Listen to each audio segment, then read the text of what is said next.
اعوذ باللہ من الشیطان الرجیم بسم اللہ الرحمن الرحیم کذب اصحاب الایکۃ المرسلین۔ کذب جھٹلایا، اصحاب الایکۃ ایکا والوں نے، بن والوں نے، المرسلین رسولوں کو، بھیجے ہوئوں کو۔ اذ قال لهم جب کہا ان سے، شعیب علیہ السلام نے، الا تتقون کیا تم ڈرتے نہیں ہو۔ اصحاب الایکہ یہ قوم شعیب ہی ہے۔ ایکا کا معنی بن کا ایک درخت ہے، ایک قسم کا درخت ہے جس کو ایکا کہا جاتا ہے، اور قوم شعیب اس درخت کو پوجا کرتی تھی، اس درخت کی عبادت کیا کرتی تھی۔ تو اسی وجہ سے اللہ تعالیٰ نے یہاں پر اذ قال لهم شعیب الا تتقون ارشاد فرمایا ہے کہ جب ان سے کہا شعیب نے کہ کیا تم ڈرتے نہیں ہو، جبکہ پہلے جتنے انبیاء علیہم السلام کا ذکر آیا ہے اس میں اللہ تعالیٰ نے اخوہم کا لفظ استعمال کیا ہے کہ تمہارے بھائی، لیکن حضرت شعیب علیہ السلام کے نام کے ساتھ اخوہم کا لفظ ذکر نہیں کیا کہ شعیب تمہارے بھائی، حالانکہ قوم ایک ہی ہے، اسی قوم کے اندر حضرت شعیب علیہ السلام پیدا ہوئے، بڑے، اور نبوت بھی اللہ نے اسی قوم میں عطا فرمائی۔ تو دراصل انبیاء علیہم السلام کی ان کے ساتھ جو اخوت تھی یا بھائی چارے کا رشتہ تھا وہ قومی اور نسبی اعتبار سے تھا۔ تو چونکہ یہاں پر قوم اور نسب کا ذکر نہیں کیا گیا بلکہ ان کی مذہبی شناخت کو ذکر کیا گیا ہے، اصحاب الایکہ۔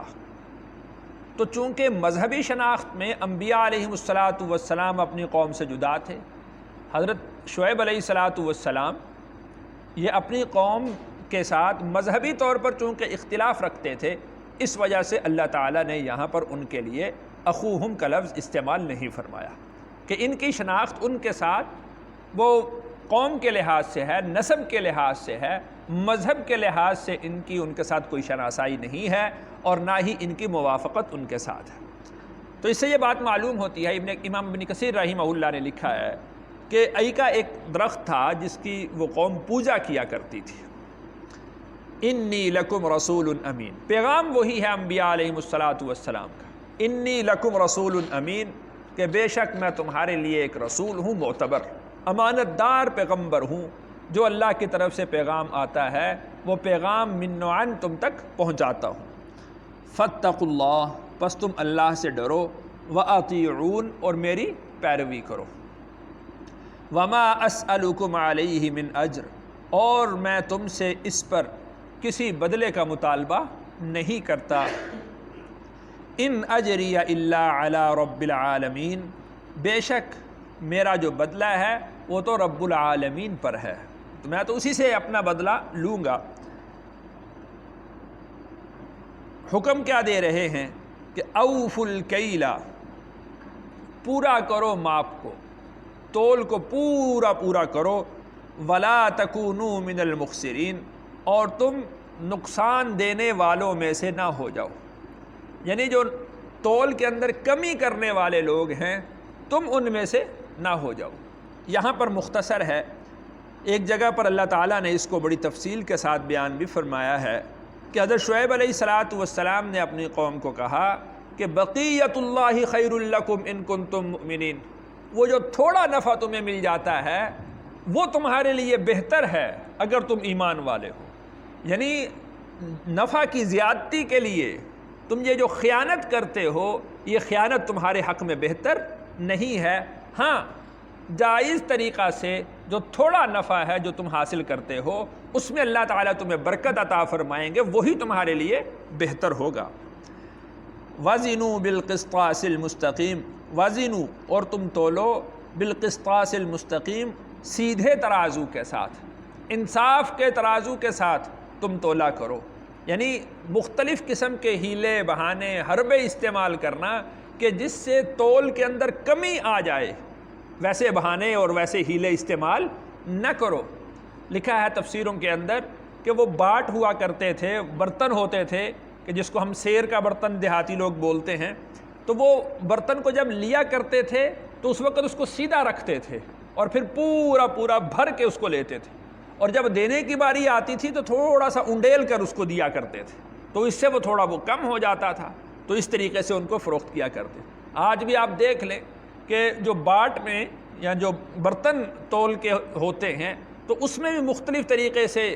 وہ اس طرح کے ہیلے استعمال کیے جاتے ہیں کہ وہ پورا تول نہیں ہوتا۔ اسی طرح جو تکڑیاں کنڈے استعمال کیے جاتے ہیں ان میں کتنا فرق نکل آتا ہے، جو پتھر رکھ کر تولا جاتا ہے اس میں کتنا فرق نکل آتا ہے۔ تو اللہ نے ارشاد فرمایا کہ وزنوا بالقسطاس المستقیم، سیدھے ترازو کے ساتھ تولا کرو، پورا وزن کیا کرو، اس میں کسی قسم کی کوئی کمی نہ کیا کرو۔ ولا تبخسوا الناس اشیاءہم، اور نہ تم کم کرو لوگوں کو ان کی چیزیں، یعنی ان کو جب تم دیتے ہو، یعنی یوں سمجھ لیں کہ جس طرح گز اور میٹر میں فرق ہوتا ہے، میٹر کا بتا کے گز اگر ماپ دیا جائے تو وہ کمی تو آئے گی اس میں، تو اس طرح لوگوں کی چیزوں کے اندر کمی نہ کیا کرو۔ وَلَا تَعْثَوْا فِي الْأَرْضِ مُفْسِدِينَ، اور تم زمین میں فساد پھیلاتے ہوئے مت پھرو، یعنی یہ جو ناپ تول میں کمی ہے بالآخر اس کا نتیجہ وہ فساد پر نکلے گا، بالآخر اس کا نتیجہ وہ لڑائی اور جھگڑے پر نکلے گا۔ تو وَلَا تَعْثَوْا فِي الْأَرْضِ مُفْسِدِينَ، زمین کے اندر تم فساد پھیلاتے ہوئے مت پھرو۔ وَاتَّقُوا الَّذِي، اور تم ڈرو اس ذات سے جس نے خَلَقَكُمْ، تمہیں پیدا کیا، وَالْجِبِلَّةَ الْأَوَّلِينَ، اور پہلی جتنی مخلوقات ہیں ان کو پیدا کیا، پہلی جبلت کو پیدا کیا، پہلی مخلوقات کو پیدا کیا، تم اس سے ڈرو، یعنی جس طریقے سے تم سے پہلے لوگوں کو اس نے پیدا کیا اور اس نے ان کو روزی دی، ان کو جینے کا طریقہ سکھایا بتلایا، اسی طریقے سے تم اس سے ڈرو، وہ تمہیں بھی روزی دے گا، روزی کا وعدہ اس نے لے رکھا ہے، تمہاری موت تک جو تمہارا رزق مقدر ہے وہ تمہیں مل کر رہے گا۔ الا وان نفسا لن تموت حتی تستکمل رزقہا، سنو کسی جان پر اس وقت تک موت طاری نہیں ہوگی جب تک کہ وہ اپنا رزق مکمل نہ کر لے۔ اب اس پر ہے کہ وہ اس کو حلال طریقے سے مکمل کرتا ہے یا حرام طریقے سے مکمل کرتا ہے، رزق جو اس کے مقدر کا ہے وہ اس کے لیے لکھ دیا گیا ہے۔ قالوا، انہوں نے کہا، انما انت، تو ہو گیا ہے، من المسحرین، سحر زدہ، تجھ پر تو جادو ہو گیا ہے، تو جو ہمیں تجارت کے طریقے بتلا رہا ہے اس میں تو ہمیں گھاٹا ہوگا، جو تو تجارت کا طریقہ ہمیں بتلا رہا ہے اس میں تو ہمیں نقصان ہو جائے گا، ہمیں اس سے بچت کہاں ہوگی؟ جو طریقہ تو بتلا رہا ہے اگر ہم اس طریقے سے کریں، ہمیں تو یوں محسوس ہوتا ہے کہ تو سحر زدہ ہو چکا ہے، تجھ پر جادو کر دیا گیا ہے۔ وما انت الا بشر مثلنا، نہیں ہے تو ایک بشر مگر ہماری طرح کا، ہماری طرح کا تو آدمی ہے، یعنی ظاہری طور پر جسامت دیکھی جائے،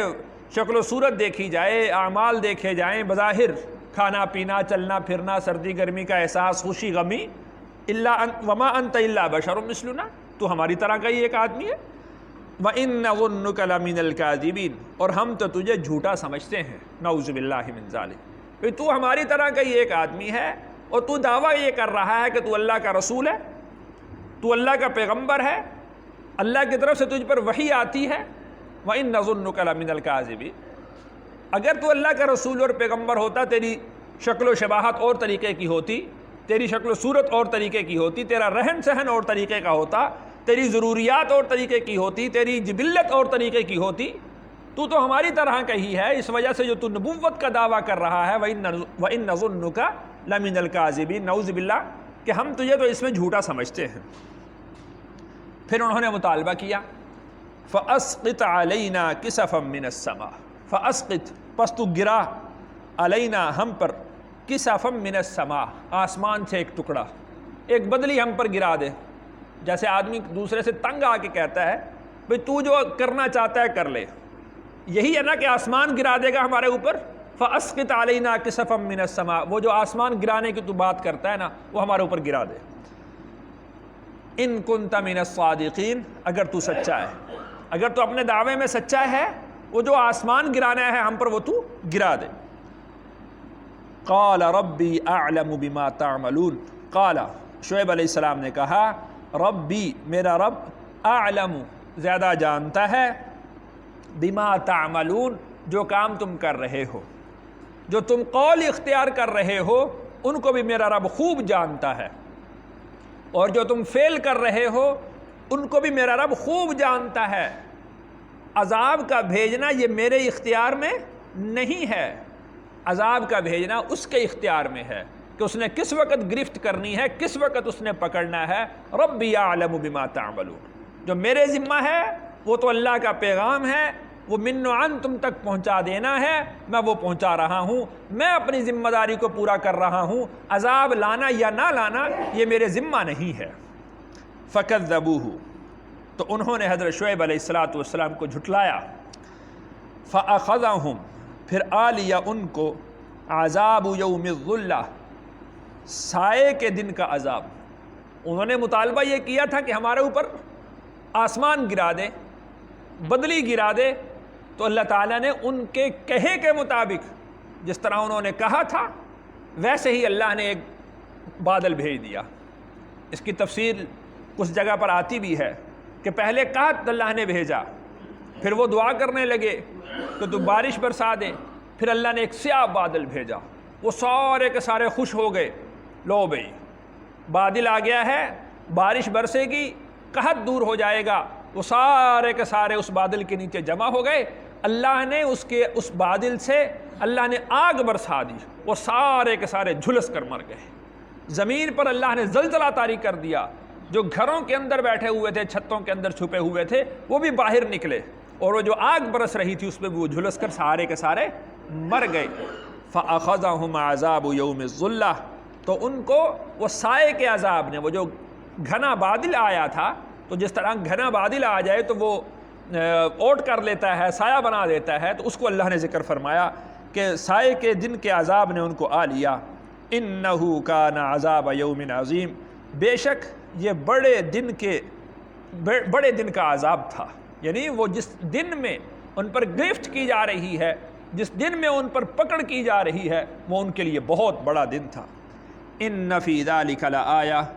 اس میں البتہ نشانی ہے. وَمَا كَانَ أَكْثَرُهُم مُؤْمِنِينَ، اور ان میں سے اکثر لوگ ایمان لانے والے نہیں ہیں. وَإِنَّ رَبَّكَ لَهُوَ الْعَزِيزُ الرَّحِيمُ، اور بے شک تیرا رب وہ زبردست ہے، رحم کرنے والا ہے. اب اللہ تعالیٰ نے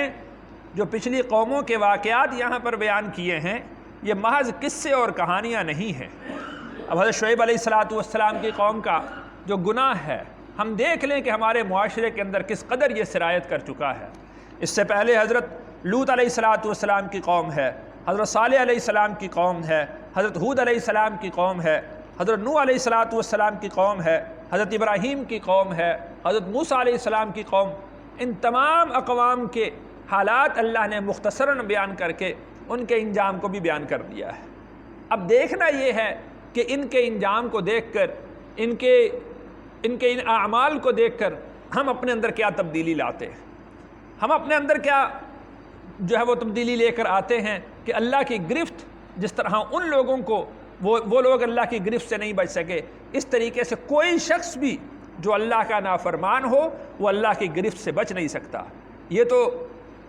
کروڑوں رحمتیں ہوں اللہ کے رسول اکرم صلی اللہ علیہ وسلم پر کہ انہوں نے اللہ سے ہمارے لیے دعائیں کی ہیں کہ اللہ میری امت پر، یعنی پوری امت کو بحیثیت امت عذاب کے اندر مبتلا نہ کرنا. یہ تو آپ علیہ السلام کی دعاؤں کا نتیجہ اور اثر ہے کہ ہم ابھی تک بچے ہوئے، ورنہ کون سا گناہ ایسا ہے جو پچھلی امت نے کیا اور ان پر پکڑ آئی اور یہ امت کر رہی ہے اور یہ بچی ہوئی ہے. اللہ تعالیٰ سے دعا ہے اللہ تعالیٰ مجھے اور آپ کو تمام صغیرہ اور کبیرہ گناہوں سے محفوظ فرماوے.